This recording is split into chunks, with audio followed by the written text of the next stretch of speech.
Hi guys, welcome to Eduself. इस video में हम इंडियन पॉलिटी के टॉप 10 एमसीक्यूज डिस्कस करेंगे। सो गाइस, क्वेश्चंस को अटेम्प्ट करें और अपना स्कोर कमेंट करें।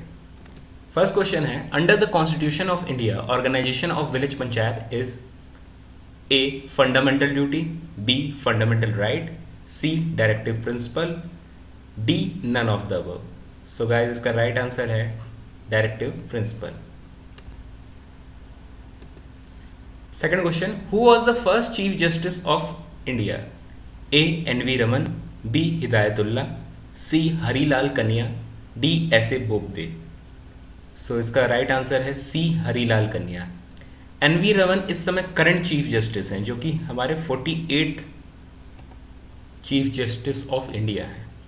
Hidayatullah chief justice of India तब थे जब प्रेसिडेंट और वाइस प्रेसिडेंट दोनों के ऑफिस में वैकेंसी थी।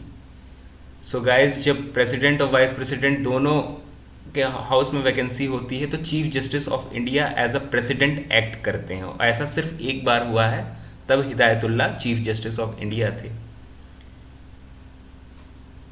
एस ए बोबडे हमारे 47th चीफ जस्टिस थे, हाल ही में ये रिटायर हुए। Third question, which article of Indian Constitution has been called as heart and soul of Constitution by Dr. B.R. Ambedkar? A. Article 25, B. Article 32, C. Article 40, D. Article 14। So guys, इसका right answer है B. Article 32। ये होता है right to constitutional remedies. अगर आपको लगता है कि आपके फंडामेंटल राइट वायलेट हो रहे हैं तो आप सीधे सुप्रीम कोर्ट को अप्रोच कर सकते हैं, फिर कोर्ट रिट्स जारी करता है।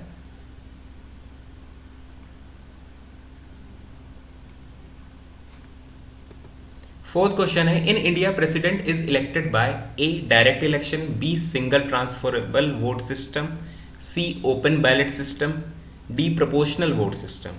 सो गाइस, इसका राइट आंसर है B single transferable vote system. Fifth question है, the president of India can be removed from office even before the expiry of the term. A.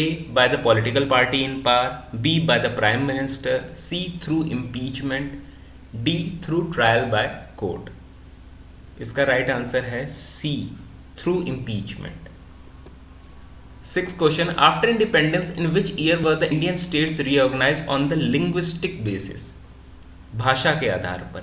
A 1947, B 1950, C 1952, D 1956।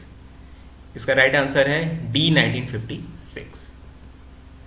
Seventh question, according to article 1 of Indian constitution, India is a group of state, federation of states, confederation of states, the union of state. इसका सही answer है D union of states. Eighth question, which one of the following statement is incorrect? A. Goa attained full statehood in 1987. B. Diu is an island in the Gulf of Khambar. C. Daman and Diu were separated from Goa by the 56th Amendment of the Constitution of India. D. Dadra and Nagar Haveli were under French colonial rule till 1954. So guys, इसका right answer है D, जो कि ये statement incorrect है, क्योंकि Dadar and Nagar Haveli were under Portuguese और French colony आपकी कौन हुआ करती थी पहले? पौंडीचेरी।